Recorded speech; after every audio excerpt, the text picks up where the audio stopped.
Buenas tardes a todos. Estamos aquí con Estrella Galán, eurodiputada por Sumar, por el grupo de Left. Buenas tardes, Estrella. Gracias por aceptar esta entrevista. Buenas tardes. Bueno, desde el Partido de la Izquierda Europea considerábamos imprescindible conversar contigo en cuanto coordinadora del grupo de Left en la Comisión LIBE y, por tanto, persona en primera línea en este combate político en contra del nuevo reglamento de retornos que se acaba de votar. Lo que se ha votado parece la consagración de la Europa fortaleza. Menos hace 10 años, con la Agenda 2015 de la migración, que ha sido impulsada tras la llamada crisis migratoria, pasando por el Pacto de Migración y Asilo de hace 2 años, pues llegamos a este nuevo reglamento de retorno. ¿Qué opinas de este recorrido histórico? En 2015 tuvimos una crisis profunda que las instituciones trataban de culpabilizar a las personas migrantes. Fue la mal llamada crisis de refugiados y en aquel momento ya se demostró las tensiones en materia de solidaridad entre los diferentes Estados miembros. Fue a partir de ahí cuando la Unión Europea se planteó la necesidad de armonizar sus políticas para poder de algún modo organizar esos flujos de llegadas de personas migrantes y refugiadas. En un momento de reparto que no se cumplieron, unas cuotas de reparto para tratar de compartir la llegada de personas refugiadas, en aquel momento mayoritariamente de origen sirio. Y hay que recordar que procedían de una guerra y que a la vez que tratábamos de rechazarlos, nuestros representantes institucionales y políticos iban a las cumbres y se daban golpes de pecho de apoyo a lo que estaba sucediendo en Siria con su población y, sin embargo, luego rechazábamos y poníamos visados para impedir que estas personas pudieran venir de una forma legal y segura.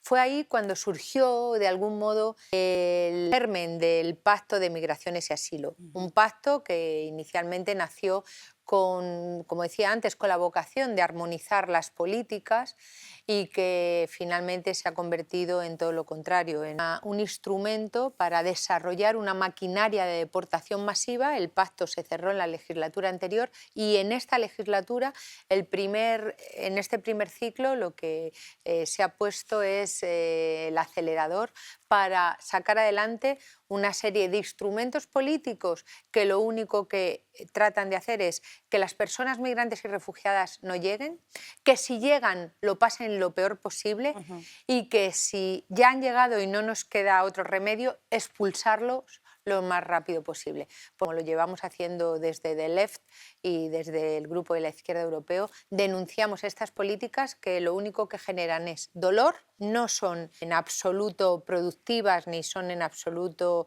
acordes con los valores fundacionales de la Unión Europea. ¿Cuáles son las disposiciones más peligrosas en términos de derechos fundamentales, condiciones de detención, garantías procesuales? El reglamento va unido a una serie de instrumentos que lo hacen una maquinaria perfecta para la maldad y para generar, insisto, dolor en los seres humanos. Lo primero que este Parlamento planteó fue una lista de países seguros, mirando hacia otro lado cuando esos países que están incluidos en la lista no respetan los derechos humanos.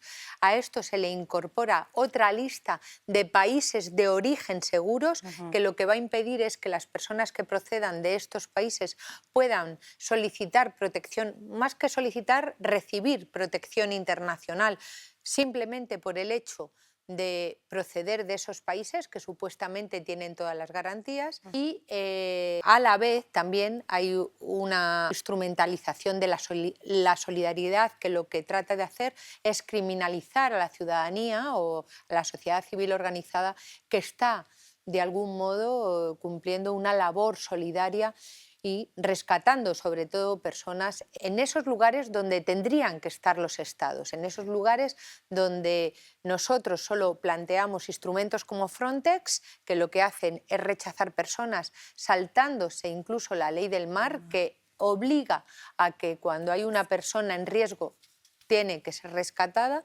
y, en definitiva, el reglamento lo que hace es aunar todos estos instrumentos para deportar a las personas, y digo deportar intencionadamente porque no es un reglamento de retorno, es un reglamento de deportación masiva, y con todos estos instrumentos vamos a poder abrir centros en terceros países, esos países seguros que no respetan los derechos humanos, donde encerrar a familias, incluso con niños menores de edad y sin ningunas garantías, con plazos interminables, sin garantías jurídicas. Más allá de eso, damos a Estados miembros porque el propio reglamento insta a los países a que persigan, identifiquen, localicen a las personas migrantes en situación irregular para poder deportarlas. Eso tiene un nombre y esto es el ICE europeo. Entonces, ¿qué es esta externalización? ¿Qué significa de verdad para las personas atrapadas en ella? Lo que va a hacer la Unión Europea es construir agujeros negros de derechos fuera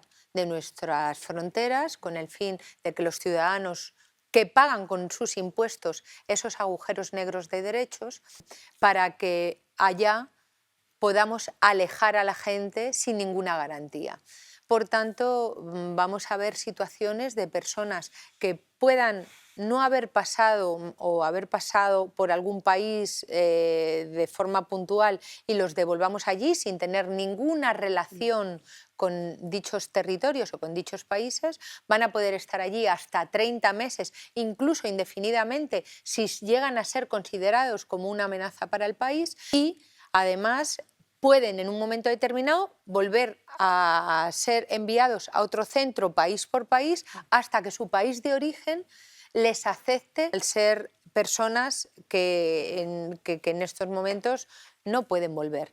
Y hay países que llevan décadas en conflicto, es decir, que puede que haya personas que no puedan volver nunca a su país de origen. Las vamos a tener indefinidamente en esos agujeros negros. Ahora mismo se está imponiendo una trola a la ultraderecha que el Partido Popular Europeo ha comprado y está llevando a cabo y ejecutando según las órdenes de la ultraderecha. Lo has dicho, pero te lo tengo que preguntar. ¿Quién beneficia política y económicamente de mantener este sistema que se ha puesto en marcha? Bueno, hay todo un negocio de la seguridad y un negocio de las fronteras que está documentado, que casualmente detrás siempre acaba apareciendo Israel, qué casualidad, y que desde luego no nos beneficia a nosotros, sino a las grandes industrias armamentísticas que están muy ligadas a los negocios de seguridad.